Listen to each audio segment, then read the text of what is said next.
Sir నాకెక్కడో ఒక చిన్న doubt. 2019లో నేనే అధికారంలోకి తెప్పించాను జగన్మోహన్ రెడ్డి పార్టీని అంటూ వస్తున్నటువంటి వ్యూహకర్త, రాజకీయ వ్యూహకర్త ప్రశాంత్ కిషోర్ ఎందుకు సడన్‌గా యూటర్న్ తీసుకొని మీడియా వేదికలుగా ఆయన చాలా ఘోర ఓటమిని చూడబోతున్నారు. కూటమి బ్రహ్మాండంగా విజయం సాధించబోతుందని అంటున్నాడు ఆయన. సార్ బలం అనమాట. హ్మ్. ఎగ్జిక్యూషన్ అన్నది రేరెస్ట్ ఫినామినా. హ్మ్. మనం ఆచరించడం అనేది జరగదు. అవునండి. అవును. ఇప్పుడు మీరు నేను మీలాంటి సీనియర్ జర్నలిస్టులతో మాట్లాడితే చాలా హ్యాపీగా ఉంటుంది. Because you know certain things. అవును. ఓ 77 ఏళ్ళ స్వతంత్రంలో మీరు ఎంత కాదన్నా ఒక 15 పైసలకు సంవత్సరాలు జర్నలిస్ట్గా ఉన్నారు. అవును. ఒక గవర్నమెంట్, ఒక గుడ్ గవర్నెన్స్ అన్నది నేను ఎప్పుడైనా సర్టిఫికేషన్ ఎలాగ ఉంటుందంటే what you have delivered to the people అన్నది చాలా ఇంపార్టెంట్. హ్మ్. ఒక రాష్ట్ర బడ్జెట్ సంవత్సరంన్నర బడ్జెట్ని తీసుకెళ్ళి ప్రజలకి అవునండి. అవును. సంక్షేమం రూపంలో అనా పైసా లెక్కలతో హ్మ్. అవును. ఇది నేను నీకు ఇచ్చాను అన్నది జవాబుదారీతనం. అవును. But if you really recollect అది డీబీటీ రూపంలో మనకు చూపిస్తుంది కదా. అందులో ఎలాంటి డౌట్ అది ఒకసారి వెనక్కి వెళ్తే ఈ 77 సంవత్సరాలు ఇంతమంది నిన్న నరేంద్ర మోడీ ఒక అడ్వర్టైజ్మెంట్ ఇస్తుంటారు చూడండి, 80 కోట్ల మంది ప్రజలకి మేము రేషన్ ఇస్తున్నాం అంటే బిలో పవర్టీలో ఉన్నట్టే కదా. అవును. ఇప్పుడు మనం స్టాటిస్టిక్స్ అన్ని చూసుకుందాం. 2011లో జరిగిన జనాభా లెక్కల ప్రకారం 119 కోట్ల జనాభా మనం. ఇప్పుడు వీళ్ళు చెప్తారు 145, 150, 160 ఎవరికి నోటినాయి. ఇవి నా లెక్కలు అయితేనే కానీ ఎందుకు చెప్పాలి నేను. అవును. సో ఇప్పుడు లెక్కలు తేలనంత కాలం ఈ ఈ ఈ లెక్కల ప్రకారం చూసుకుంటే 119 కోట్ల 80 కోట్ల మంది బిలో పవర్టీలో ఉన్నట్టు నేను ఒప్పుకుంటుంటూ ప్రధానమంత్రి ఒప్పుకొని చెప్తున్న దగ్గర ఇంకా దేశాభివృద్ధి ఇంకేం జరిగినట్టు. అభివృద్ధి అన్న దగ్గర ఇవాళ మీకు జీడిపి కదా మనకు క్యాలిక్యులేషన్, అవును. జిఎస్డిపి క్యాలిక్యులేషన్స్ అవును. ఒక మనిషి యొక్క ఆర్థిక సంపద ఉమ్. ఈరోజు చూడండి మీరు స్టాటిస్టిక్స్ ఆంధ్రప్రదేశ్ది 2,39,614 రూపాయలు. ఉమ్. ఎక్కడి నుంచి వచ్చింది? ఇన్ స్పాన్ ఆఫ్ ఈ 5 yearsలో గ్రోత్ చూడండి ఒకసారి. అవును. సో జిఎస్డిపి పెరిగింది. తర్వాత is of doing business number 1 ఎందుకు ఉంది? దేశవ్యాప్తంగా 18% ఇండస్ట్రియలైజేషన్ జరుగుతుంది దగ్గర, ఆంధ్రప్రదేశ్లో 18% ఇండస్ట్రియలైజేషన్ జరిగింది. అవును. సో అందుకే మనకి ఈజ్ ఆఫ్ డూయింగ్ బిజినెస్లో నెంబర్ 1 వస్తుంది. నెంబర్ వన్ వస్తాం. ఇప్పుడు నీకు గత ఉత్పత్తులకి పెట్టుబడులకి చూసుకుంటే మనం ఎగుమతులు చూసుకుందాం. అవునండి. తెలుగుదేశం ఆయనలో ఎంత ఉంది? ఉమ్. ఈ ప్రభుత్వంలో ఎంత ఉంది? ఉమ్.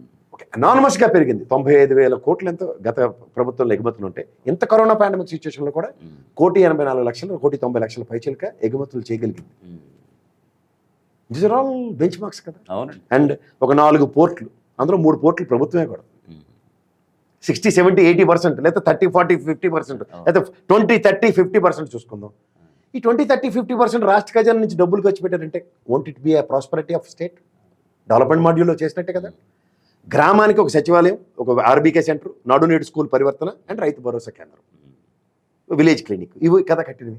ఈ ఒక్కొక్క బిల్డింగ్కి ఎంత ఈడ్చి కొట్టినా ₹1 కోటి ఖర్చు అవుతుంది అవును. ఈ ఈజీ. ఈ అన్ని బిల్డింగ్లకి కలిపి. అవునండి. అంటే ఒక గ్రామం 2,200 మంది ప్రజలు ఉన్న ఒక గ్రామానికి ₹1 కోటి చెప్పిన ఇన్వెస్ట్మెంట్ మోడల్ చేస్తే 1,750 కోట్లు, 1,734 ఎంతో గ్రామాలు ఉన్నాయి మనకి. అవునండి. అవును. ఓవరాల్ ఇది డెవలప్మెంట్ కదా. When it comes to these things, heading versus heading అన్న దగ్గర అంటే షేర్ ప్రకరణ ఎప్పుడో శాంసా సినిమా ఏదో చూసి వాళ్ళం. This is a miracle which was taken place. ఎందుకంటే అకౌంటబిలిటీతో ప్రతిదీ నీ గ్రామంలో నేను ఇది చేశాను అన్నది ప్రతి ప్రజలు చెక్ చేసుకోవచ్చు. అవునండి. ఆ యాక్సెసిబిలిటీ ఉన్న దగ్గర ఈ ప్రభుత్వం జరిగిన ట్రాన్స్పరసీకి, వ్యవస్థతోనే నేను మేనేజ్ చేయగలనన్న కూటమికి, ఎలక్షన్ కమిషన్ త్రూగా చేస్తున్న ఈ దాష్టికానికి ప్రజలే న్యాయ నేతలు.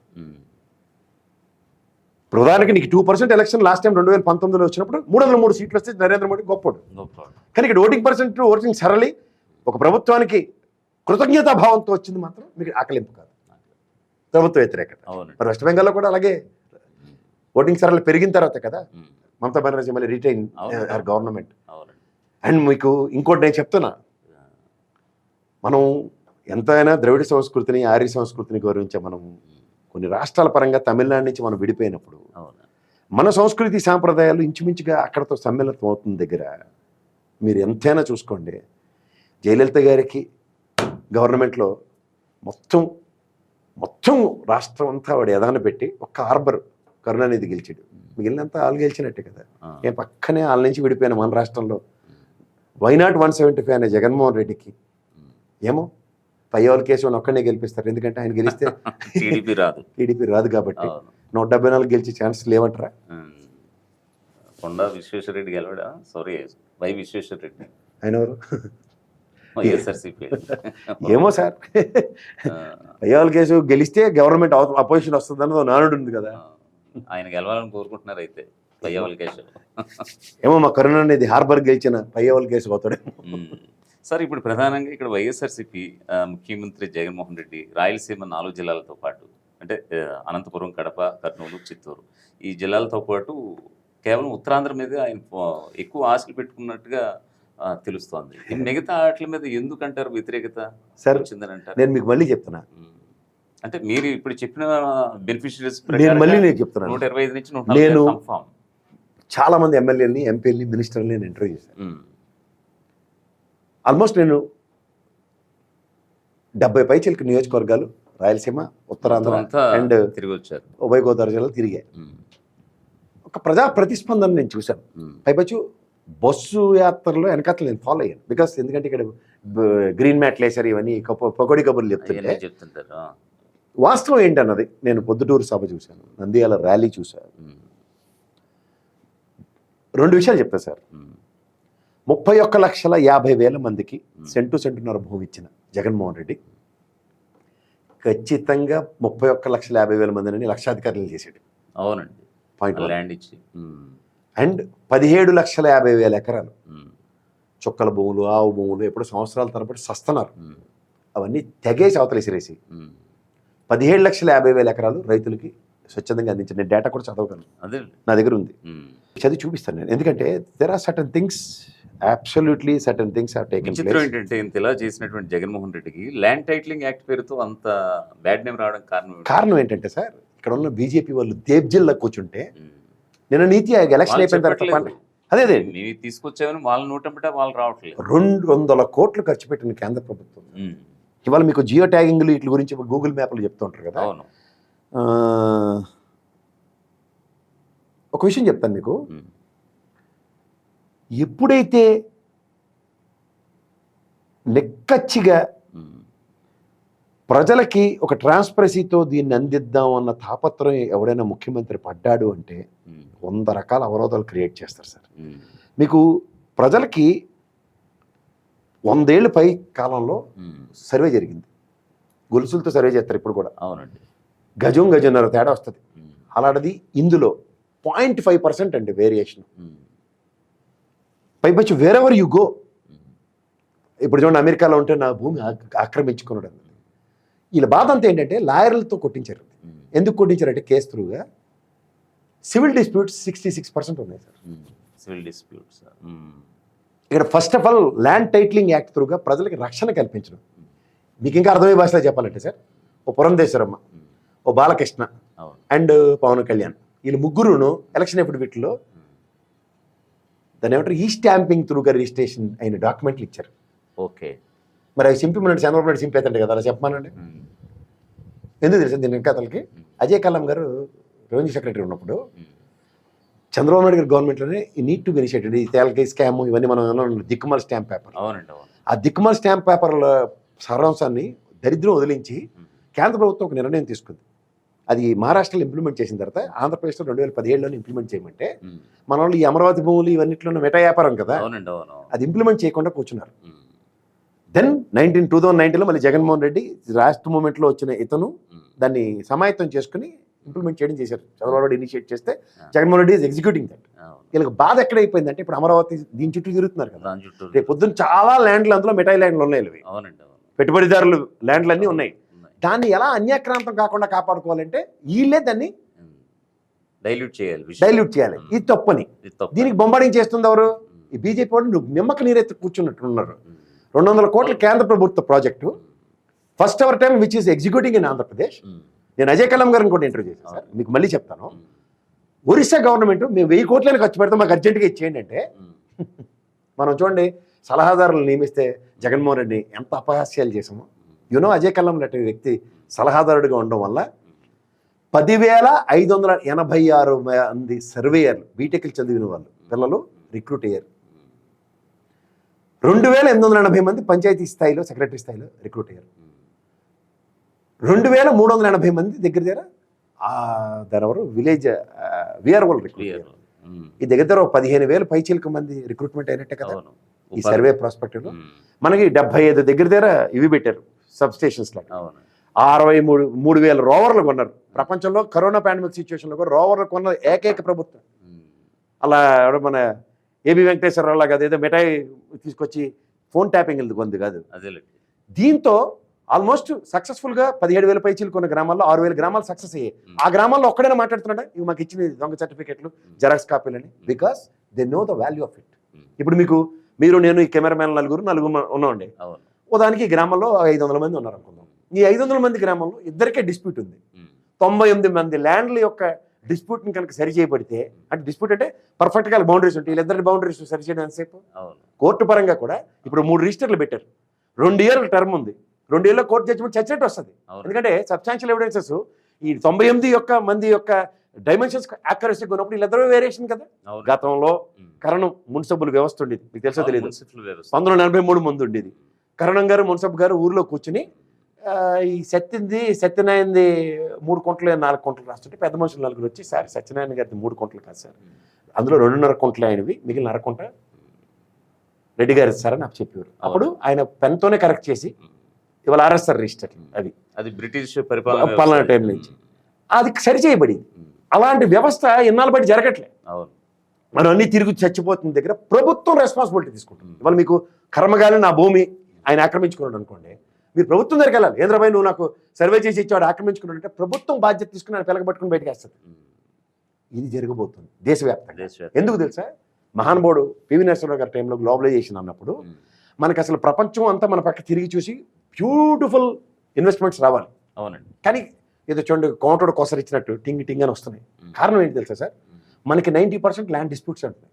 ఇప్పుడు నేను ఇక్కడ కూర్చొని చార్మినార్ రిజిస్టర్ చేసుకోవచ్చు, రిజిస్టర్ ఆఫీస్కి వెళ్ళి చార్మినార్ నాశారని దొంగ డాక్యుమెంట్ తీసుకెళ్ళి మీకు నేను రిజిస్టర్ చేసేవచ్చు. అంబిగ్యూటీ ఎప్పుడు వస్తుంది సార్? మీరు పొజిషన్కి వెళ్ళినప్పుడు ఓ జియోలాజికల్ డిపార్ట్మెంట్ వాడు ఎవడో మీ పిలపట్టుకుంటాడు. కానీ ప్రస్తుతం ట్రాన్సాక్షన్ అయితే జరుగుతుంది కదా, దీనికి రిజిస్టర్ అన్నది బాధ్యత ఉండదు. ఎనీ పర్సన్ అన్నది ఒక కాంట్రాడిక్షన్ లెవెల్ ఎత్తారు దాంట్లో. ఎనీ పర్సన్ అంటే ఏంటి? వాళ్ళ దృష్టిలో గవర్నమెంట్ కెన్ డిప్లాయ్. ఇప్పుడు ఉదాహరణకి ఒక ల్యాండ్ రిజిస్ట్రేషన్కి ఎంఆర్ఓ ఉంటాడు, ఆ విలేజ్లో MRO can register the document. Collector గారు ఉంటారు, RDO, collector, sub collector, they can register it. అలాగే రిజిస్టర్ ఆఫీస్లో ఒక రిజిస్టర్ని డిప్లాయ్ చేస్తారు. అతను ఉదాహరణకి మా పెదనానే ఉండేవాడు, కోఆపరేటివ్ సెంట్రల్ బ్యాంక్ రిజిస్టర్ ఉండేవాడు.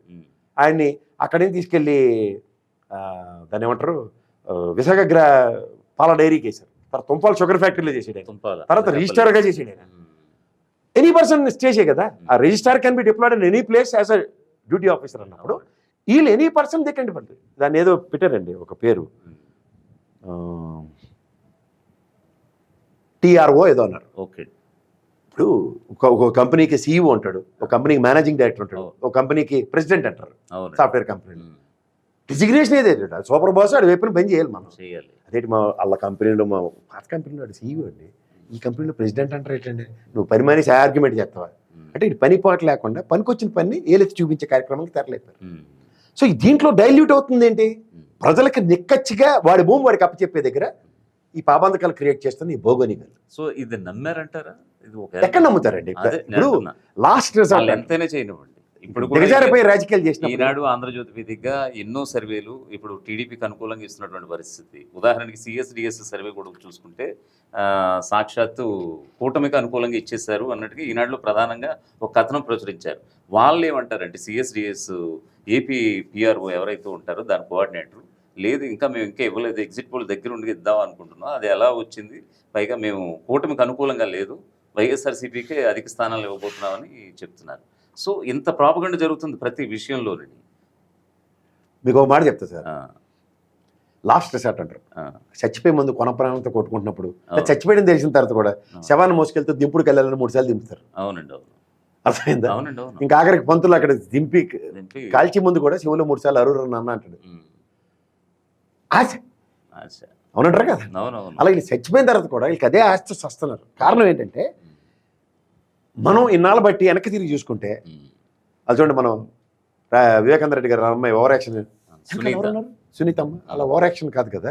ప్రభుత్వ అధినేతగా 14 ఏళ్ళు పనిచేసి ఏం చేశారో భయ వెనక్కి తిరిగి చూడమంటే అప్పదప్ప చెప్పారు. ఆంధ్రప్రదేశ్కి వచ్చి ఎడగొట్టిన రాష్ట్రంలో, ఉత్తరం ఇచ్చి ఎడగొట్టిన రాష్ట్రంలో నేను హైదరాబాద్ కట్టానంటాడు. నువ్వు ఆంధ్రాకి ఏం చేశారో భయ అంటే తూచి అమరావతి కడతాను, అయితే గీతే అయితే పూడి అవ్వరాలు మనకెందుకండి. ఇప్పుడు 2 సంవత్సరాల కరోనా పాండమిక్ సిచ్యువేషన్ అన్న దగ్గర నా 58 నెలల పాలన అన్న జగన్మోహన్ రెడ్డి మాటకి ఇక్కడ ఎన్ని ఎక్స్క్యూజెస్ తీసుకుంటాడు? పనికిమాలిన పనులు. తన పనే కాదు అంటే పోలవరం తనకు సంబంధించిన పని కాదు, అది నెత్తికేసుకుని రాష్ట్ర ఖజానా నుంచి 4,800 కోట్లు తగలబెడితే అదొక పని.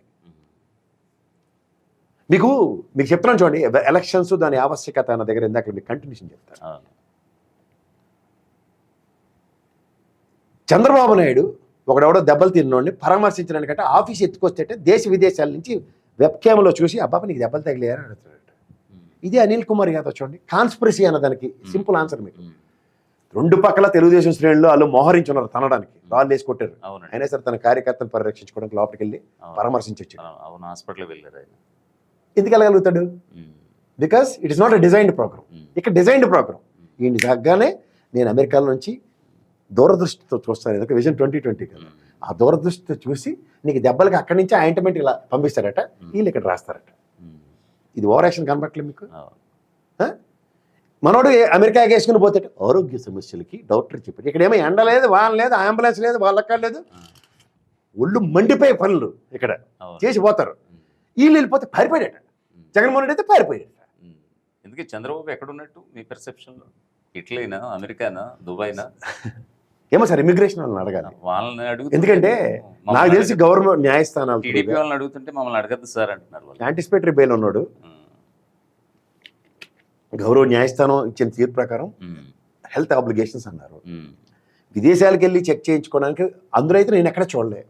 నిరంతరం అంబులెన్స్ ఉండాలి, ఇలాంటివన్నీ నేను చదివానది కూడా. సత్యమని కూడా ఉందని కూడా ఉందండి, కూడా ఆయనతో పాటు సతీమణి భువనేశ్వర్ వెళ్తారండి. ఆవిడ వెళ్ళకుండా ఉంటుంది. ముందు కోర్టులో వేసినప్పుడు కూడా మా ఆయన నేను వండిన వంట తింటారని చెప్పి 3వ రోజే అక్కడ కార్వాన్ని వదిలేసి ఆవిడ ప్రజా సమస్యలు తెలుసుకోవడానికి వెళ్ళినప్పుడే మనకు తెలిసి అక్కడ అదంతా బిస్కెట్ అని. సార్, ఇక్కడ మెయిన్లీ ప్రధానంగా ఇక్కడ ఎలక్షన్స్ టైం దగ్గరికి రాగానే వైఎస్ షర్మిల అలాగే సునీత రివర్ట్ అవ్వడానికి గల కారణం ఏంటి? తెరవేనకి ప్రశాంత్ కిషోర్ వీళ్ళందరూ వెనకాల చంద్రబాబు నాయుడు, ప్రశాంత్ కిషోర్ కావచ్చు, మరొక వైపు బీజేపీ నుంచి అమిత్ షా కావచ్చు, అలాగే మోదీ కావచ్చు. మొన్నటి వరకు ఏం మాట్లాడినటువంటి బీజేపీ చివరి వారం రోజులు ఉందనగా వాళ్ళు కూడా వాగ్బానాలు ఎక్కిపెట్టినటువంటి పరిస్థితి. ఇది ఒక వేస్ట్ గవర్నమెంట్, ఇంత అవినీతి ప్రభుత్వం అంటూ జగన్ తిట్టుపారబోసింది బీజేపీ ప్రభుత్వం, మోదీ, అమిత్ షా. నిన్న మరి నరేంద్ర మోడీ కూర్చొని అచ్చని పచ్చపసుకోబులు చెప్పాడు కదా, ఈ సదరన్ స్టేట్లో ఫ్రీ బస్సు ఎవరిని అడిగిస్తారో నాకైతే తెలియదు, మెట్రోలో అడిగితే జ్యోతి ప్రాజెక్టు దానికి సర్వనాశనం అయిపోద్దని. వాళ్ళందరూ టాపాచి పుత్తగాలండి, ఎత్తిపోయిన వ్యాపారాలు ఇవన్నీ.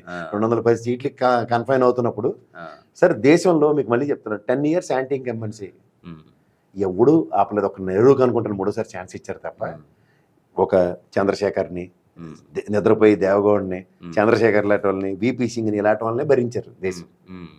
ఐకే గుజరాల్ లాంటి వాళ్ళని చేత దేశంలో నాయకులు కొరత కాదు.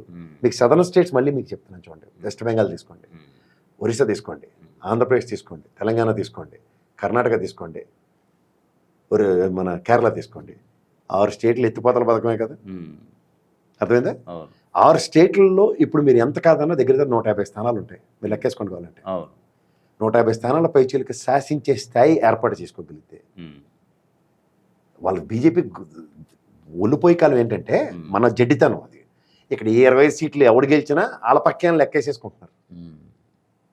కానీ జగన్మోహన్ రెడ్డి అన్న వ్యక్తి ప్రజల కోసం ప్రజానాయకుడిగా ఆవిష్కరించబడిన వ్యక్తి. ఎందుకంటే స్ట్రాటజీ అన్నది మీరు గమనించండి.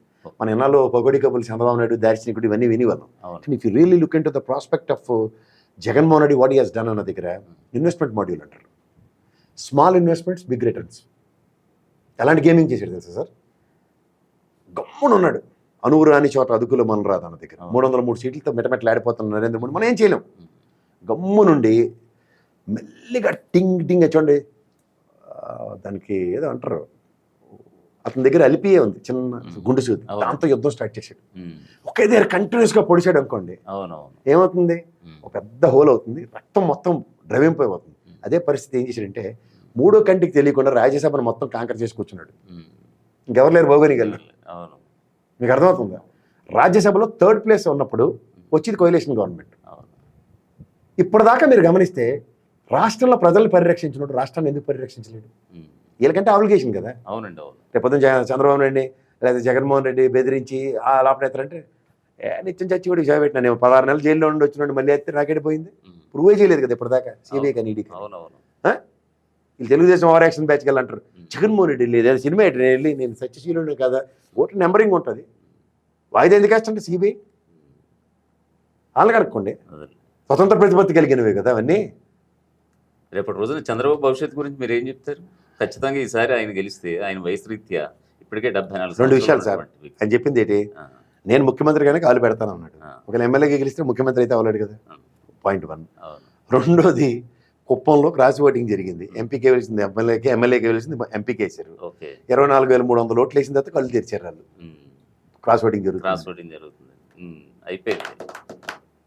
మీకు మళ్ళీ చెప్తున్నా, డీమార్క్డ్ ఎలక్షన్ అండి ఇది. ఒకటి అచ్చెన్నాయుడు, రెండోది మీకు ఆయన గద్దె రామ్మోహన్ రావు, నెక్స్ట్ కేకే రాజు, గంటా శ్రీనివాసు, ఇలాంటి మీకు ఎగ్జాంపుల్స్ చెప్తాను. అండ్ హిందూపురం బాలకృష్ణ, కుర్మ సామాజిక వర్గం హిందూపురం నుంచి చెప్దాం. ఎప్పుడు తెలుగుదేశం పక్క ఉండేది, నెక్కచ్చిగా వాళ్ళు విశ్వసనీయత చాటుకున్నారు. కానీ వాళ్ళ అక్కడే ఒక నాయకుడు ఎమర్జీ అయితే అవుట్కమ్ కుర్మ సామాజిక వర్గం నుంచి హిందూపురంలో ఆవిడకి టికెట్ ఇచ్చారు. సో వాళ్ళు how they reciprocate, that is first matters. రెండోది కేకే రాజు నియోజకవర్గం, ఇప్పుడు విష్ణుకుమార్ రాజు నిలబడి బీజేపీ, గంటా శ్రీనివాస తడిగొడ్డ వేసి పడుకున్నాడు పని పాటు లేకుండా.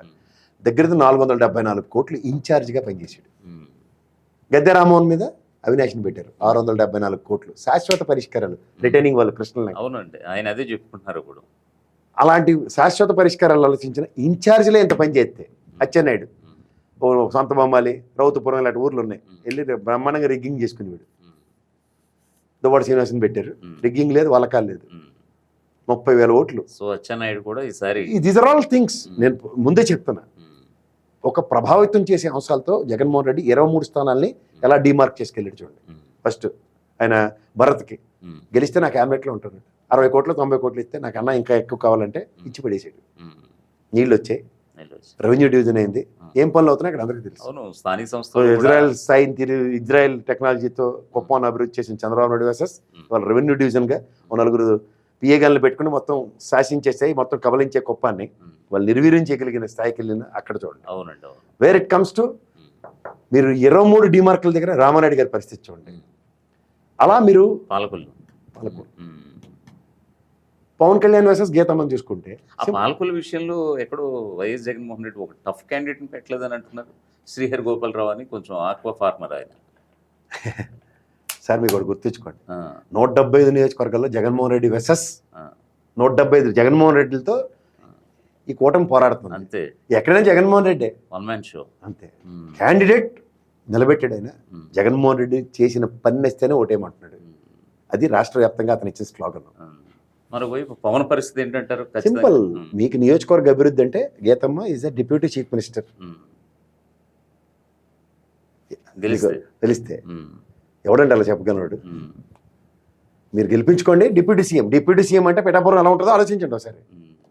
మన రోజు భీమవరం కానీ గాజువాక్ కానీ గెలిచినటువంటి పవన్ పై గెలిచినటువంటి ఆ ఇద్దరికి కూడా ఎక్కడ కూడా క్యాబినెట్ లో బెర్త్ ఖరారు కాలేదు. అసలు ఇప్పుడే తెప్పల నాగిరెడ్డి గెలడమే మిరాకిల్ అండి. మరి భీమవరం గ్రంథి శ్రీనివాస్ కి సెకండ్ టైం అయినా అనుకున్నారు. ఆయన మినిస్టర్ ఇస్తారేమో, క్యాబినెట్ ఇంకా క్యాబినెట్ వేరు. ఇప్పుడు పవన్ కళ్యాణ్ మీద ఆయన ఏం చెప్పేవాడు సార్? పవన్ కళ్యాణ్ నీ స్థాయి ఎంత అన్నాడు, ఇంకని ఒక ఆడపిల్లని నిలబెట్టాడు. ఫస్ట్ ఇక్కడ తేల్చుకో, తర్వాత మాట్లాడదాం నా స్థాయి గురించి అని. ఫస్ట్ స్థాయి ఎంత అని అడిగే దగ్గర నీ ప్రత్యర్థికే నేను స్థాయి క్రియేట్ చేస్తున్నాను రవి, అది డిప్యూటీ సీఎం. నువ్వు ఏ స్థాయి గురించి మాట్లాడుతున్నావు ఆలోచించుకో. నీకా ఆ లోకేష్ నటుడు చిన్న పిల్లడు పక్కన పార్కులో ఆడుకునే పిల్లడు క్యాబినెట్ నిర్ణయం కాదండి, పొలిట్ బ్యూరోలో నిర్ణయం తీసుకుంటేనే కానీ చెప్పలేమట. అది నీ భవిష్యత్తు. స్థాయిల గురించి మాట్లాడేటప్పుడు ఏం జరుగుతుందో ఇహపరాలు మర్చిపోయి మాట్లాడినోడికి గొడ్డలు పెట్టి సమాధానం అది. సార్, ఇప్పుడు ఈసీ కావచ్చు, ఇతరత్ర రాష్ట్రంలో ఎన్నికలు నిర్వహించినటువంటి కేంద్రం కనుసన్నల్లో పనిచేసినటువంటి సంస్థలు ఎన్నికలు నిర్వహించినటువంటి పరిస్థితి. సో మీ గవర్నమెంట్కి యాంటీగా పనిచేసినటువంటి సందర్భం. రేపటి రోజున మీ గవర్నమెంట్ ఫామ్ అయితే ఎంపీల యొక్క మద్దతు ఎవరికి ఉండబోతోంది? మా గవర్నమెంట్ అంటే నన్ను విశ్లేషకుడిగా పిలిచారు, వైఎస్ఆర్సీపీ ప్రతినిధిగా పిలిచారా?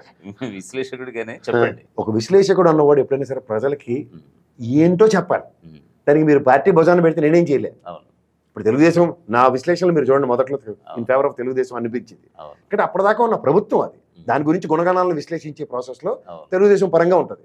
ఇప్పుడు ఈ ప్రభుత్వం ఎగ్జిక్యూషన్స్ మనం మీద మాట్లాడుతున్నప్పుడు నా నెత్తి మీద వైఎస్ఆర్సీపీ కనబడుతుంది. ఖచ్చితంగా మిమ్మల్ని విశ్లేషకుడిగానే మరోసారి ఒక క్వశ్చన్ మళ్ళీ రిపీట్ చేస్తున్నాను. రేపటి రోజున వైఎస్ఆర్సీపీ గవర్నమెంట్ వస్తే కనుక మద్దతు ఎవరికి? ఎన్డీఏకైనా ఇండియాకైనా? వీళ్ళ మీద వాళ్ళు ఆధారపడి ఉండే పరిస్థితి. వాళ్ళ మొహాలకు ఎవరికి అంత తమ్మింగ్ మెజారిటీలు ఎవరికి రావు. బిక్కులు ఆడుకుంటూ రాష్ట్ర ప్రయోజనాలు పరిరక్షించేవాడే. ఇప్పుడు మీరు జగన్మోహన్ రెడ్డిని తీసుకోండి, వైజాగ్ స్టీల్ ప్లాంట్ ప్రజల సమక్షంలో నరేంద్ర మోడీని డంకా పలాస్గా అడగలిగాడు. జ్ఞాపకం ఉందా మీకు? వీళ్ళు చేతులు పిసుక్కొని చేస్తున్నారు. 2019 నుంచి 2024 వరకు కేంద్రంలో ఏ బిల్లు పెట్టినా సరే ఎన్డీఏ కూటమి దానికి మద్దతు పలుకుతూ వచ్చారు ఈయన వైఎస్ జగన్మోహన్ రెడ్డి.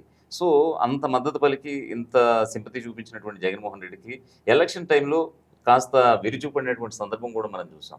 సో ఈ క్రమంలో అందరి డౌట్ ఏంటంటే మళ్ళీ ఒకసారి ఆయన గెలిస్తే కనుక ఆయన ఎంపీ స్థానాలు కేంద్రంలో ఉన్నటువంటి ఏ కూటమికి మద్దతు ఇస్తారనేది చాలా మంది ప్రశ్న. రాష్ట్ర ప్రయోజనం నా విశ్లేషణ ప్రకారం అయితే మాత్రం రాష్ట్ర ప్రయోజనాలు పరిరక్షించేవాడు ఎవడైతే ఉంటాడో వాడికి మద్దతు ఇస్తారు. ఇప్పుడు కాంగ్రెస్ ఈజ్ వెరీ క్లియర్ అండి. We come into the power, ఆంధ్రప్రదేశ్కి స్పెషల్ స్టేటస్ ఇస్తా ఉన్నారు. It's very clear. జగన్మోహన్ రెడ్డిని లాజికల్ థింకింగ్లో కనుక మీరు చూస్తే ఎక్కడి నుంచి ఎక్కడ ఈక్వేషన్స్ మారుతున్నాయో ప్రతిదీ ప్రొయాక్టివ్గా రీడ్ చేస్తున్న ఏకైక వ్యక్తి అతను.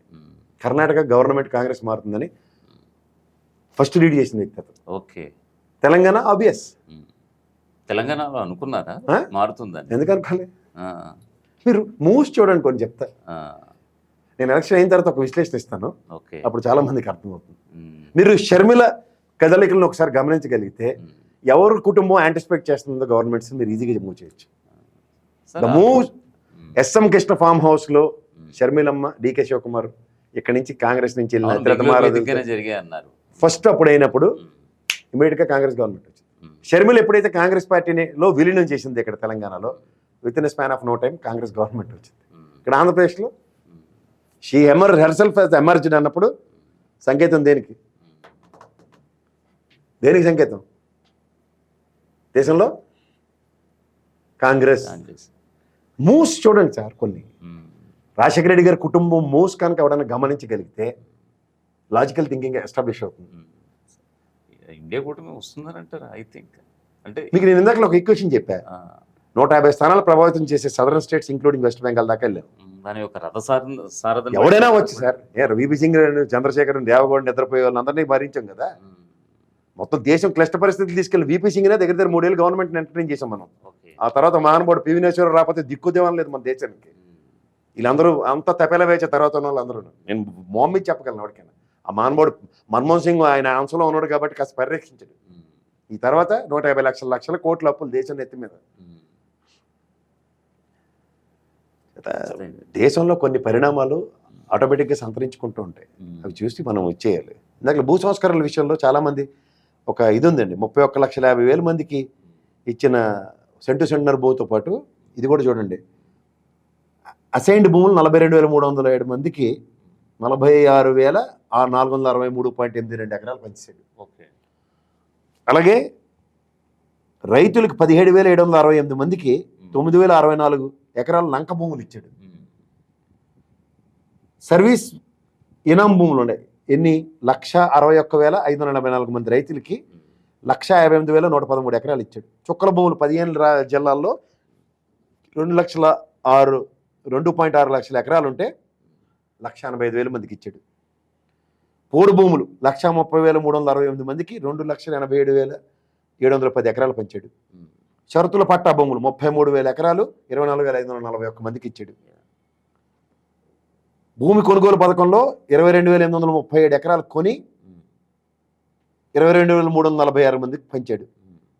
అసైన్డ్ భూములు యాజమాన్య పట్టాలు 27,41,695 మందికి 15,21,120 ఎకరాలు ఇచ్చాడు. శ్మశాన వాటికలు 1,563 కొని 951 ఎకరాల్లో 1,563 గ్రామాల శ్మశానాలు కట్టాడు. గిరిజనుల డీకేటీ పట్టాలు 26,287 మంది రైతులకి 39,272 ఎకరాలు పంచాడు. అలాగే పునర్విచారణ పట్టాలు 25,380 మంది రైతులకి 40,390 ఎకరాలు పంచాడు. పోలవరం ముంపు రైతులు 2,372 మంది రైతులకి 6,405 ఎకరాలు ఇచ్చాడు. ఏం కావాలా? ఇది ప్రూవెన్ ట్రాక్. దీన్ని ఎవరైనా కాంట్రాడిక్ట్ చేస్తే నేను ఎవరితో డిబేట్కి సిద్ధంగా ఉన్నాను. ఇప్పుడు ఈ ప్రభుత్వం చేసిన పని ఇది. ఒక విశ్లేషకుడు నేను చెప్తున్నా, ప్రజలు న్యాయ నిర్ణేతలు. సరే, ఇప్పుడు ఈ 17,53,000 ఎకరాలు తీసుకున్న రైతులు లెక్క చదివాను.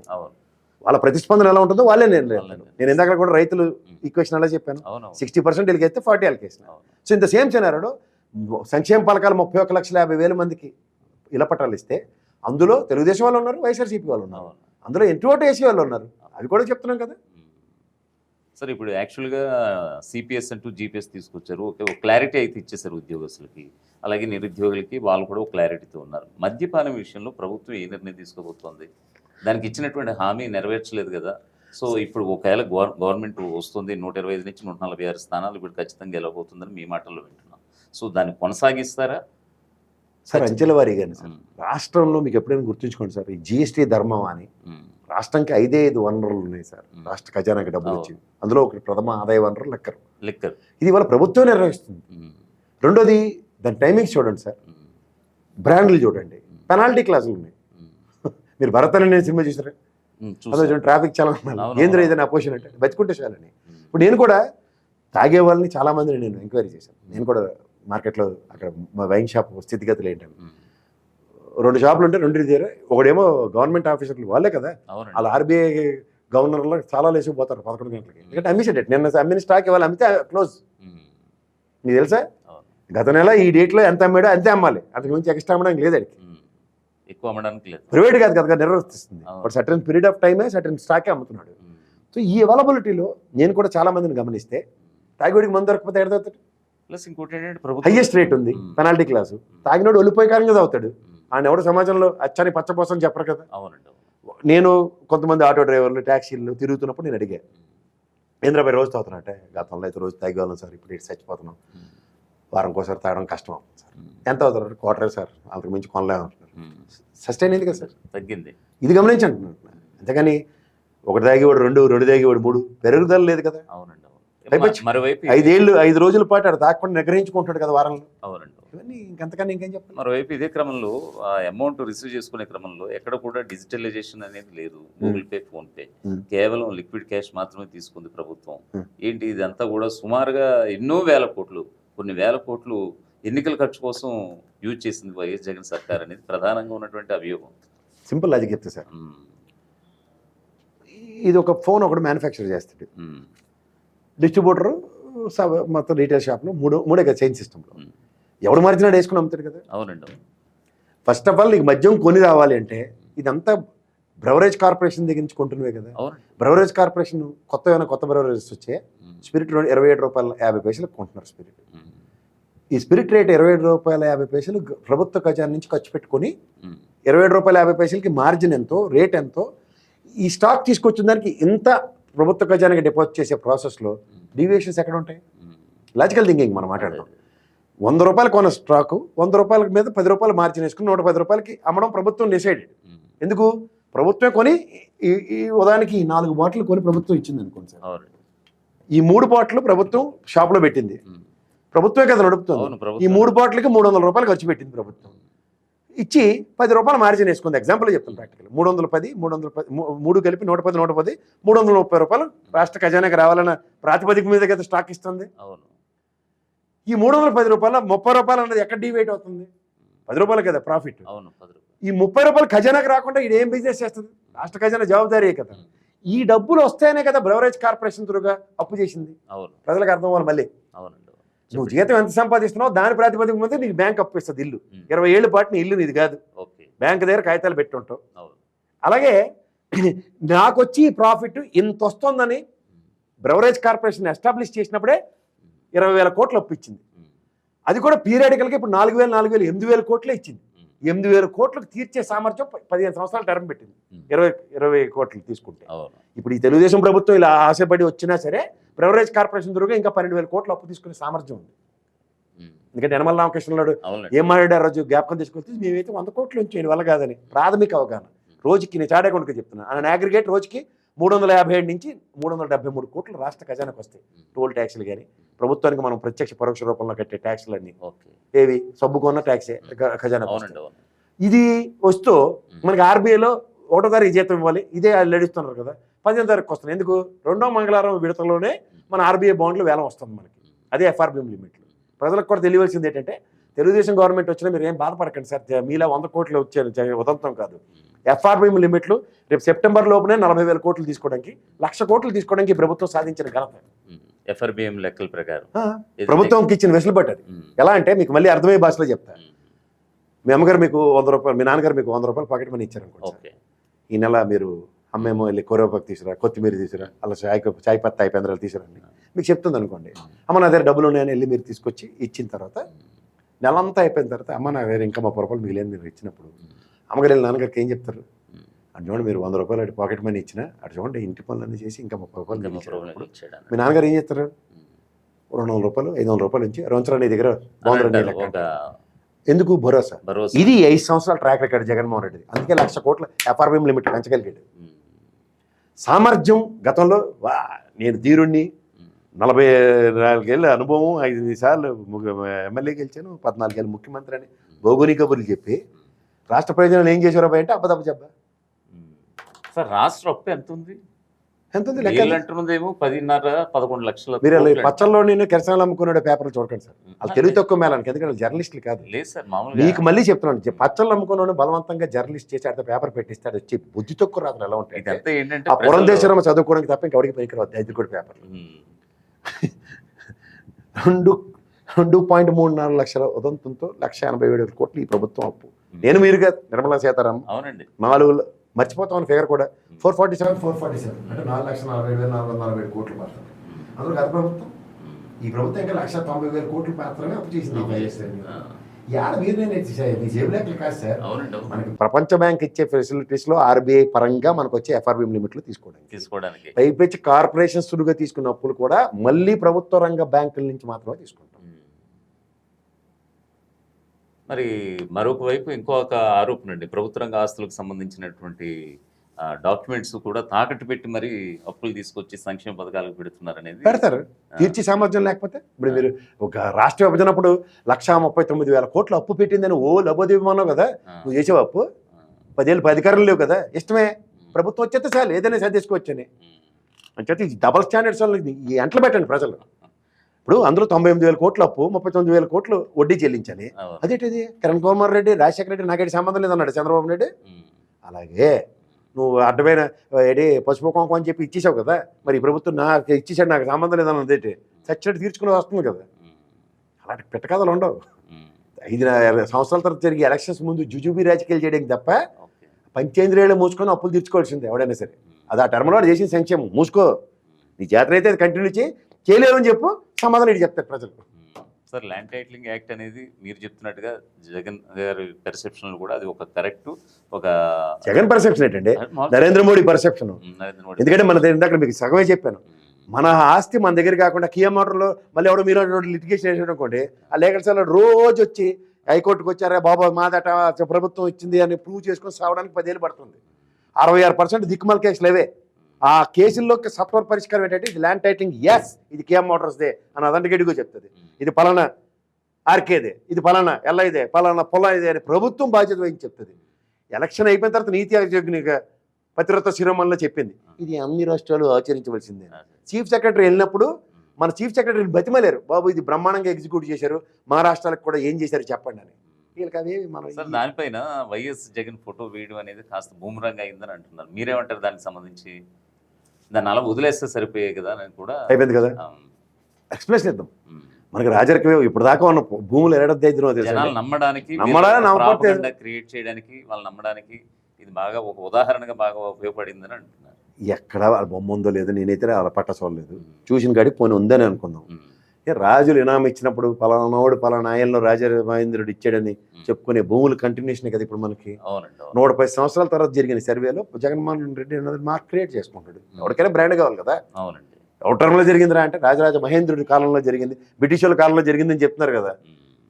జగన్మోహన్ రెడ్డి కాలంలో జరిగింది అని చెప్పాలి కదా సర్వే అన్నది, శాసనం అది.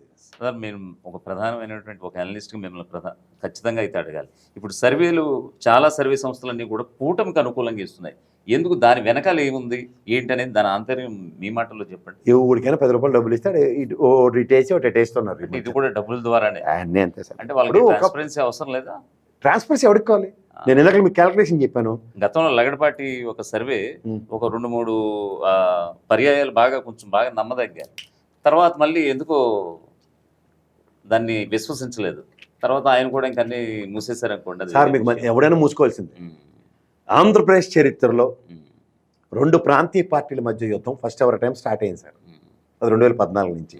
అప్పటిదాకా అంత సీల్ కవర్ ముసలోళ్ళతో యుద్ధం చేయడం అలవాటు పడిపోయిన చంద్రబాబు నాయుడికి నిజమైన ప్రజాస్వామ్య పరిరక్షణ కోసం ఆరోపించిన ప్రాంతీయ పార్టీ వర్సెస్ ప్రాంతీయ పార్టీ అన్నది ఉమ్, ప్రజల దగ్గర క్లియర్ కట్ క్యాలిక్యులేషన్స్ ఉన్నాయి. ఈ 5 ఏళ్ళలో నువ్వేం చేసావు, ఈ 5 ఏళ్ళలో ఏం చేశారు, ఉమ్, దానికి న్యాయ నిర్ణేతలే. ఉమ్.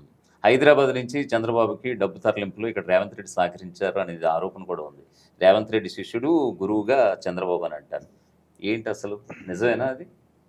అంటే అక్కడ ఆంధ్ర తెలంగాణ బోర్డర్ మీకు మళ్ళీ- సుమారుగా 8 కోట్లు పట్టుబడితే దానికి సంబంధించిన కేసు ఫైల్ కానీ ఏది జరగలేదు. అవన్నీ ఆన్సర్స్. ఎలక్షన్ అది చంద్రబాబుకి అనుకూలంగా వెనకడికి ఏదో ఉంటాయి, ఆడే ఉంటే తెలసేది. పెమ్మసాని చంద్రశేఖర్ సొమ్ము కింద చెప్తూ ఉంటారు. నాకు అది తెలీదు. నీకు ఒక విషయం చెప్తా.